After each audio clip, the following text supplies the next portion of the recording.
하위가 냥세밴데가 렉터 아스 아둠 짜닝이 마하시다니 아이는 ngaojaba 야막 보마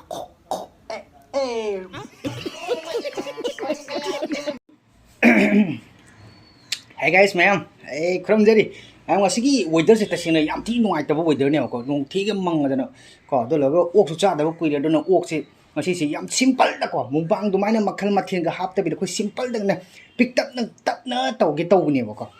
do lo ngasi weather si yam ok si sa janing ba ko do lo ga ke no ni chao chao na she me ok si ka yam ba na te ko kilo ma khan no khoi mi ani ne sa ba ni adu mathen ka di yaw di si da ok thong si ta ni sing le re thum le re si ta ni adu lo ga tập cha cái cái một chiếc khăn ngoài mà yêu háo hay tại là con ngasi gì cả, à đó là cái tập tâm nó vài cái ngoài xả cái chặt thằng cái tàu này quý đấy con, ốc sẽ cha đâu, tôi đang ngasi chỉ làm pít nào, chúng chúng ta cha cái tàu này có cha đi, cha cái tàu này, nằm mà làm cha gì có, wow wow,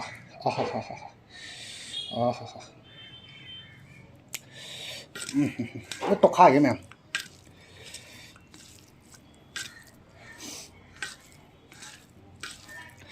Ê, đó là cái em đây hai kia vậy nhưng mà xin một chiếc haro sẽ cậy cái nó ai đâu, anh thích xa gì vậy sao?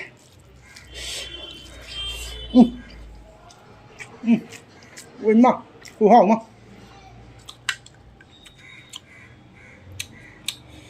ồ,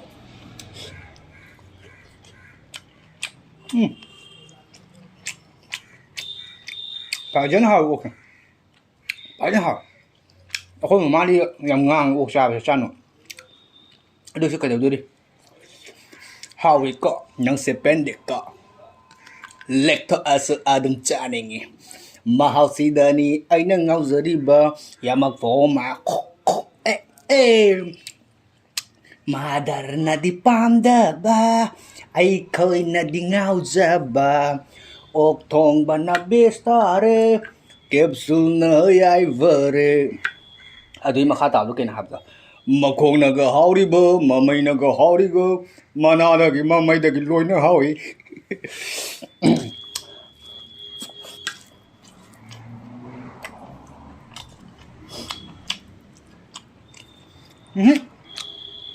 ai quả bây giờ sao được mà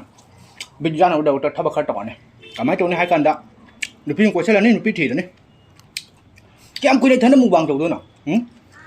ai nào ta ai nụ pi lấy ta đi xoay cái phàm lỡ xoay cái phàm lỡ cái mèo mang gì đó xe ta bảo mèo mang gì tăng lực cái xe cái mà nó cái em hay nói thì mi mà mang gì đó cái tao là cái anh nó sẽ để sao cái mà sao bởi em hay nói đi bảo cả mi mà mang gặp khâu búa cái xoay đâu đó anh nó mi đâu ba mẹ vào đó già này quay xe lên nụ pi thì nó tao cái can đây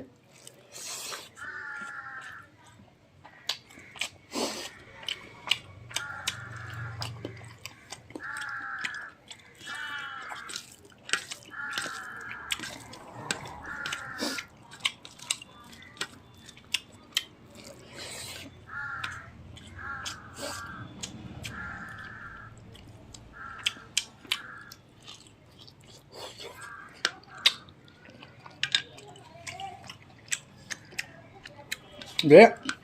người biết thế mà trong đạo, cái từ nó một vàng ở trong miền Nam nè, rồi đấy, mà làm là comment đạo, bro, cái mà chơi cái máy thùng nó khi nó cạn cái anh nó có cái gì vậy đó, cái số máy trâu này, là mà sẽ là khi pur bazar ở chợ tân lên rồi, à sẽ đấy sẽ đó, mi phát tập khara là mà sẽ phát giấy cái này số máy tàn lên rồi. Hana di nanti mas ayun na yaw ka yapon te ay video si ko thong cha da video si ubas kan si da dagi nupa khara na mahak se pha ge to bo si da ai ni ai ki kgf ta putho ga mai mamang si khang ta ka thale hoi pari noi lam heli do kain to do la ga mo se na phu ga nanti mas ay na thilam bani mayum da dagi nanti mas su ahing je tum ma yadre ai wakal dum khal re masagi parap to ga rasili banu pa to mana gari da nupa thok pe mong da phat ka kum ga ai gi punsi bu kan birak pa do du dai sai ka sak le background music i choi re wakal se cái đó du dai gi di mana ai se hin tum ma yadre cái ta du thung no đi cái quá đi li ba do nu ga do kana da thi jal la ni ba me ya ni thana mu bang to du na tra Mình mà tìm nào cũng như cái thân này đó anh này ấy thần đó thì giờ là những con đây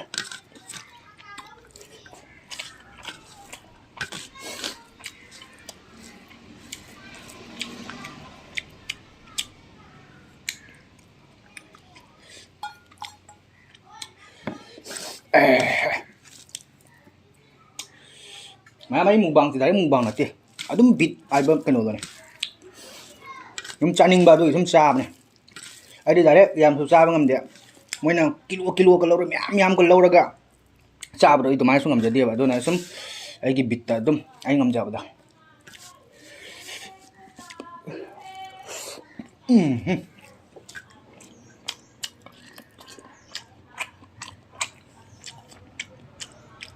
anh bảo thì ốc không thì cha vậy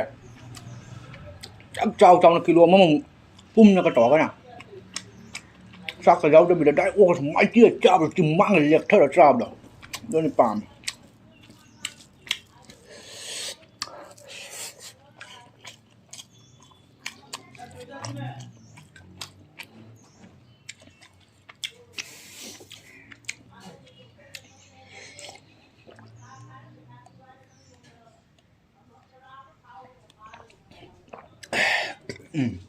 mà em comment solo karena hayo karena nupi ko pa meninggal siya question dong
anh nó pamdaba nupi ama dile de ba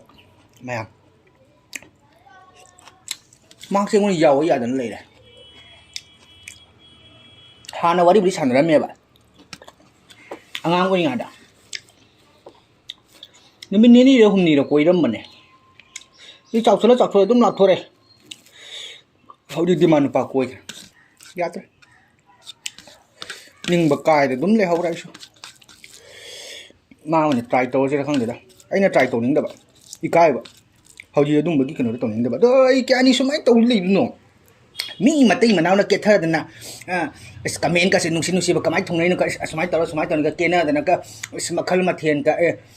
nâng xe anh nó gari tăng có thùng ngâm từ sự hình dạng bảo đi hao bây giờ nó mình cái kết thơ khối số môi đúng đủ để chạy nè cái này thân nhân cha lại chú nó xong rồi bạn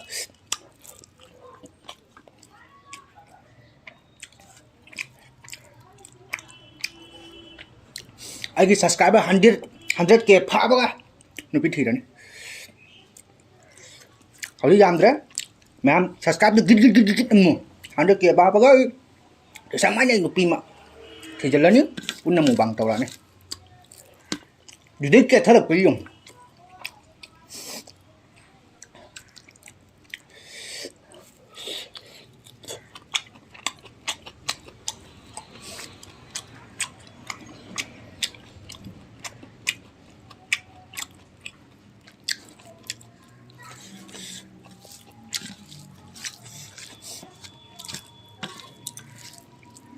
chạy à ta xem là chạy ai đi xài được cả bền tuổi như cái này cái không khuyên được pin nữa cả chả khôngได้เลยไงcái hình dạng cái thùng đó cái thùng mà khu bã mà hấp cho lắm vậy đó rồi là cái mana cái sầu mà cái nan thùng hấp ấy là được cái ai sao không cần hấp mà cái nan thùng hấp mình nó cả cái ấy không để cái nó bị cái gì đó cả cái bền cái tuổi là kiếm ra cái mà thằng thình cái ui đúng rồi đâu ui ba hãy đi thấy môn đá thằng cái này môn đá thằng này được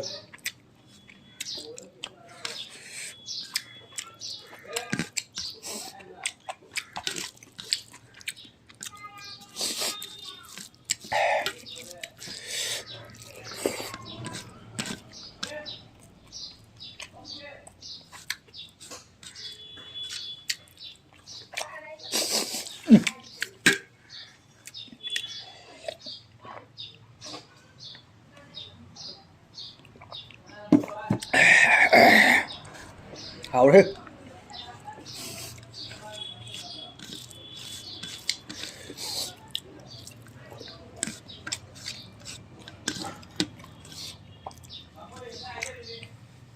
ục cái đào thế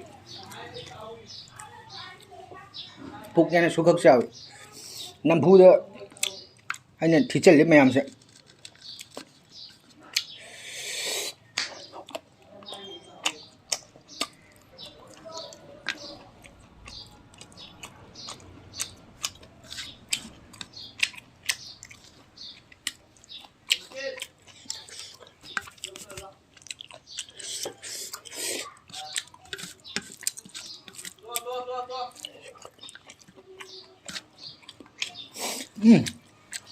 mềm ngâm ra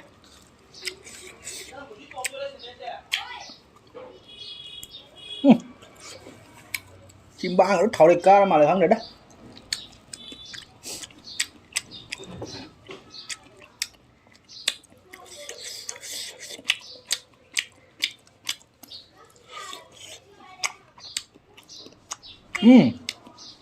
파기네 때 mềm mềm nó sắp tới tôi đúng tôi bây giờ 100K pha bơ anh bị thì này nó bị là nó pun đây tên nó một bàn đó này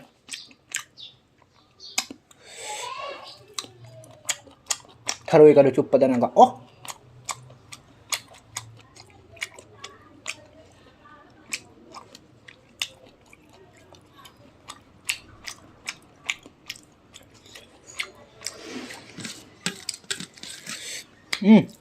ngon người xíu rồi sao thầy là kìa thằng đầu đối chứ đấy ấy người xíu một bàn tối chứ tao gắn tọt bàn tê vậy đúng cái là rau rồi được chưa quay đất thì là rồi đi ấy giờ ngang mang cái đi bên trong chẳng khai cái lẹ ông cha sẽ là cha gì luôn đấy mùng bang đấy tàu xuống ngầm để sao xuống ngầm để ra đi mẹ phải cho nó bên là mới cari mà cái mà thiên cái hộp nó tàu ra vậy ấy tổng những điều để sao đứng ngầm cho nó kỳ gan được vậy ấy sẽ nó phải mày này phải sáng lên đến từ này khánh ninh khánh chưa lấy tiền riêng mình nếu mày cụ thể tôi riêng xoay đồ sình rồi kia nhằm học thật đó rồi mà thằng đó xong cái video xong rồi mày không comment thằng video đúng mày ấy video xong ngay ta đi like sẽ tàu video mong comment tàu cả video đó là cái video view thì cho nên like cái li và mày like cho mình view comment tàu video ngay ta share tàu xong video mong rồi cái đi subscribe tàu bị channel xong tàu salo Batang video nungai video pulak ya tawas ya ngasi gue di saya lusin jarak ya ok na jai pare mayam jai pare Hawi ka nagsipende ka Mother nadi pamdaba eikhoinadi ngaojaba